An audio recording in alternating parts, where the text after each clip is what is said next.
What's going on, everybody? ChromeOnRust here. Today we're going to be talking about, well, Natalya's in particular. I want to talk about your weapon choices. I do feel like that's pretty much where the biggest controversy is what's going to be your absolute best type of offhand. So we're going to be going into things like that, as well as just some general ideas for the Natalyas and where all of your damage is going to be coming from. But with all that said, I do want to throw it out there that some of this is going to be opinion based. I'll be sharing with you when it's opinion and when, it's not actually opinion. But a lot of this is just going to be pretty much fact. So jumping right into things here. First off, let's talk about where all of your damage is going to be coming from for Natalya's. Now, 80 to 90% is what I always hear people say. 80 to 90% of your damage is going to be coming from Rain of Vengeance as well as your Crashing Rain Belt. So it's going to leave you with 10 to 20% damage. Where's that other 10 to 20% coming from? It is going to then be coming from your strafe as well as your evasive fire. Now the thing about Rain of Vengeance is it's only going to apply damage from your main hand. So your offhand weapon damage means absolutely nothing with the Crashing Rain Belt as well as with Rain of Vengeance. So that means that the other 10 to 20% of your damage is going to be taking into account then your offhand damage and your main hand damage.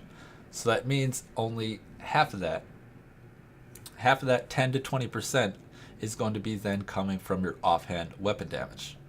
The reason for that is evasive fire and strafe is going to alternate between your main hand, offhand, main hand, offhand, main hand, offhand, so on and so forth.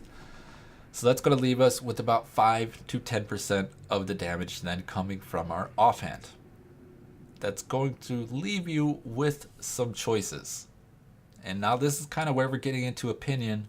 Now, actually, I want to talk about your 4 weapon choices, and then we'll start getting into a little bit of theory crafting and all of that. Your 4 weapon choices are going to be Natalya Slayer. This is number 1. You always want to be using this. Number 2 and 3, I do feel like are pretty much competing with each other. That's going to be a Balefire Caster. It has the fire skills damage on there. The one that's competing with it, of course, is going to be your Calamity. Enemies hit become marked for death. Marked for death gives you a little bit of a bonus increase. And then the 4th option, it's not really for end game, but it's more for the early game. If you don't have these 3 to choose from, you then want to be using a Kmar 10 clip. It gives you additional ruin on strafe and beats out all the other one-handed weapons other than the 3 that we're going to be talking about in this video. So for your main hand, you want as high as weapon damage, as I said. I didn't really say, but all of your 80 to 90% of your damage is going to be coming from your main hand. So you want then as much weapon damage on there as you possibly can get. Your best choice for getting a good high one-handed weapon damage is going to be Natalya Slayer. The reason being is they always come with weapon damage and they always come with percent damage. And the reason that you always want to use a Natalya Slayer is, well, it adds into your 6-piece bonus. In addition to that, it always comes with increased Rain of Vengeance damage. So always using a Natalya Slayer. Most of the time you're going to want it in your main hand. The only time that you wouldn't is if you have like a real good Balefire Caster, something like this. This isn't a great one, but it's pretty decent. You then want to roll percent damage on there. But if you do that and you throw this in your main hand, you then have to throw Ramalandi's on here and you're not going to be able to get 10 cooldown. So using something like a Balefire Caster in your main hand, not a great option. If you do have a good main-handed weapon and you have to choose between either Balefire Caster or Calamity, your Calamity is going to be your better choice because you can then get 10% damage and you can get 10% cooldown reduction. You always want to make sure that you have as much cooldown reduction on your weapons and pretty much all your other gear that you possibly can get. So if you're not using Natalya Slayer in your main hand, Calamity then is going to be your next best option. So either one of those 2 are going to be your end game main hand choices. And then for the offhand, mainly it's going to be either versus Balefire Caster or a Calamity.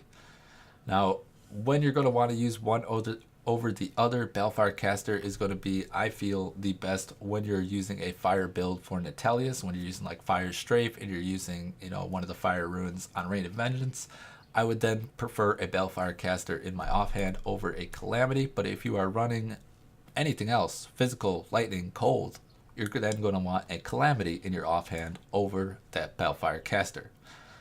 So those are your weapon choices. Those are your best main hand and offhands. But now for the stats. Natalya Slayer, you're going to want weapon damage, percent damage, dexterity, 10 cooldown, and then rain of vengeance damage on there. For the offhand though, this is kind of where we start getting into a little bit of opinions.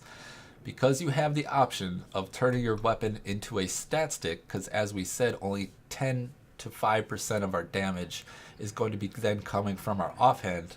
Taking the weapon damage off is going to be an option because we're going to be able to boost our main hand a little bit in various ways. So just kind of getting into a few different choices here. If you are going with a calamity and you want to turn it into a stat stick. Actually, let me jump back just a little bit. There's one time, I think this will make this a little bit more clear on where I stand, is there's one time that I feel you want to not turn a weapon into a stat stick. And that one time is going to be, I feel, now this is my opinion once again, is when you have good damage on your offhand. So if it's a non-ancient, turn it into a stat stick. If it's a ancient with really low damage, turn it into a stat stick. But if it is an ancient and it has good weapon damage on there, that is the one time I personally feel that you're going to want to keep weapon damage on your offhand. The reason for that is, as we said, you're getting a very low portion of your damage from your offhand. It is nice to get, that additional damage that you can from the weapon, but all weapons, even when you take weapon damage off, are still going to have some on there. And so you're not actually going to be losing all of that 5 to 10%. You're only going to be losing a portion of that. It's going to be a decent portion, but if you can pick up skills like increased damage versus elites. Now, Calamity is going to be a little bit more tricky if you want to turn it into a stat stick. So let's start out with the Balefire Caster. If you want to turn a Balefire Caster into a stat stick, I feel the absolute best stats that you can get on there are going to be rolling off the weapon damage, keeping fire skills, keeping dexterity, then having increased damage versus elites and 10 cooldown, then using a Ramalandis for your socket. So those are the best for a Balefire, I personally feel. Going into the Calamity, since you don't have the choice of the 20 fire skills damage on there, or the choice isn't made for you, I should say, and where you only are able to get 2 stats, but in this case you can get 3, I feel you're going to want dexterity, increased damage versus elites, cooldown, and then either hatred regeneration or resource cost reduction. Now, which one is absolutely the best is I'm not 100% certain on. Most of the time, you're not going to have to make that choice, but if you do, you want to take into consideration that if you use resource cost reduction over hatred regeneration, you're then going to be able to use skills like your smokescreen more. Smokescreen is great because it's going to make you invulnerable for about a second, and it's going to be able to increase your movement speed by 100%, or if you are using lingering fog, it's actually going to increase the duration to a second and a half. A second and a half of immunity, and being able to spam this as often as you possibly can is going to be extremely good, especially if you're playing in hardcore and you don't want to rip. Ripping is not an option in hardcore. It is, but it is the absolute worst option that you could possibly choose. So being able to smokescreen more, I do prefer, just from a theory crafting stance, just without actually crunching all the numbers, seeing which one's going to be best.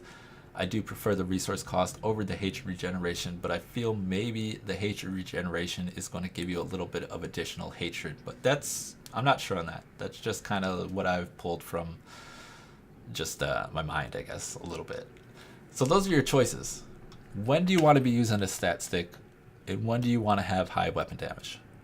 Or have a weapon with weapon damage? As I said, if you have an ancient, kind of like this Balefire here that has high weapon damage on there, it's probably going to be your best bet to keep the weapon damage. But if you have anything else and it's not an ancient, or it's an ancient and it has really low weapon damage on there, taking the weapon damage off in place of cooldown or increased damage versus elites is my preferred option.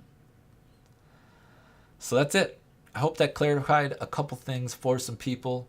As I said, some of this is opinion based, but it's pretty rock solid. All these are going to be strong competitors with each other. Really, you need to get the gear for yourself. You need to go out there and test what's going to be best, or you need to wait for somebody to come out and crunch all the numbers for you.